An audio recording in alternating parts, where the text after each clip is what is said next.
Le congrès de la Fédération des télévisions communautaires autonomes du Québec s'est tenu du 27 au 29 octobre dernier à Scott, en Beauce. Lors de son assemblée générale annuelle, elle a présenté son rapport sur la tournée des membres 2023. On revient sur ce rapport avec Amélie Hintz, directrice générale de la Fédération, ainsi qu'une étude sur les médias communautaires et les préoccupations des membres au sujet de la loi C-18. Donc, c'est le 25e congrès de la Fédération des télévisions communautaires autonomes du Québec. Vous avez fait cette année la tournée des médias.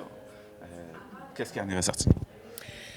Oui, bien en fait, depuis l'automne passé, on a profité cette année pour aller rencontrer nos 40 membres chez eux, dans leur bureau, dans leur studio.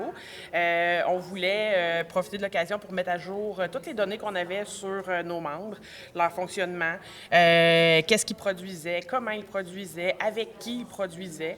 La dernière tournée avait eu lieu il y a 8 ans. Donc là, on s'est dit, cette année, c'est le 25e, je pense que ça vaut la peine de mettre ça à jour.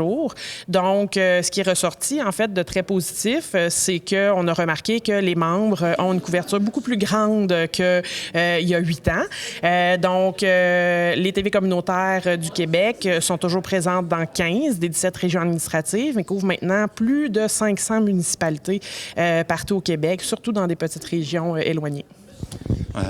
Vous avez parlé aussi de l'implication des bénévoles. Malheureusement, ça, c'est une partie qui est en baisse parce que le rapport que vous aviez fait précédemment date de 8 ans. Oui, exactement. On a pu constater, en fait, qu'il y avait une baisse du bénévolat au sein des TV communautaires. Puis je pense que c'est une baisse généralisée dans les organismes en général. C'est de plus en plus difficile de recruter des bénévoles. Les gens travaillent énormément à l'extérieur. Il y a une pénurie de main-d'œuvre, puis tout ça est lié. Puis évidemment, avec la pandémie qu'il y a eu il y a 3 ans, ça a le fait qu'il y a beaucoup de gens qui ont cessé de s'impliquer, puis ces gens-là ne sont pas nécessairement revenus dans les organismes. Donc, il y a eu une baisse de ce côté-là. Pendant l'Assemblée générale annuelle, il a été question d'une étude de médias communautaires. C'est dans le but de voir s'il est possible de faire un partenariat avec les autres médias communautaires. Bien, en fait, ce qu'on a fait, c'est un projet qui s'est étalé sur 2 ans et demi. On a commencé par faire une étude sur l'état des médias communautaires. Puis après ça, l'objectif, c'était de développer l'auditoire, de voir comment on pouvait le faire. Donc, on a fini par offrir une série de formations. Puis là, maintenant, on voulait développer avec l'agence La Cogency une stratégie numérique qui serait applicable dans tous les médias, donc les télévisions, les radios et les journaux communautaires. Ils ont utilisé, eux, pour développer le guide qui va être disponible bientôt pour nos membres.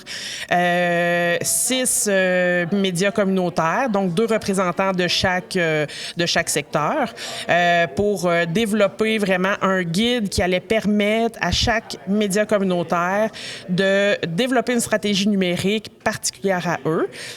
Puis évidemment, c'est sûr qu'on se rend compte que pour augmenter notre auditoire, il faut avoir nécessairement un volume de production intéressant et je pense que ça va éventuellement passer par les partenariats avec les autres médias.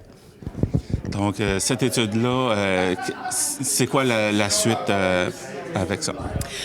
L'étude va être publiée bientôt. En fait, le guide va être publié bientôt.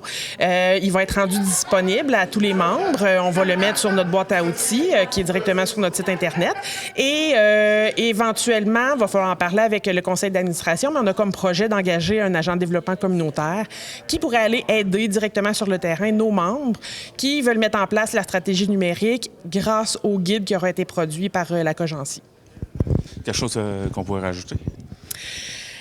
Oui, bien là, en fait, ce qui s'en vient du côté de la Fédération des représentations politiques, ça va être une comparution devant le CRTC au sujet du projet de loi C-11 qui a été adopté récemment à la Chambre des communes, au Parlement. Donc là, le CRTC est en train de mettre en place vraiment la réglementation particulière qui va découler du projet de loi. Donc, comment ça va s'arrimer tout ça, puis les impacts réels que ça va avoir sur le terrain. Fait que nous, on va être là, en fait, pour défendre les télévisions communautaires, puis essayer de convaincre le CRTC que les télévisions communautaires du Canada devraient avoir un fonds de financement qui serait financé grâce à la participation monétaire des plateformes en ligne de streaming. C'est ceux qui sont visés par la loi C11. Donc, l'objectif, ça va être de les convaincre de créer ce fonds-là pour financer le contenu canadien et québécois des télévisions communautaires autonomes. Et il y a aussi la loi C-18 qui cause beaucoup de soucis aux différents médias, mais particulièrement aux médias communautaires. Comment la Fédé peut les aider face à ça? Oui, bien là, en fait, la loi C-18, elle a été adoptée. Donc, elle n'est pas encore entrée en vigueur. Ça devrait venir en décembre. Là, évidemment, Facebook a décidé de sortir les nouvelles et les médias de sa plateforme pour être certain de ne pas être obligé de contribuer financièrement.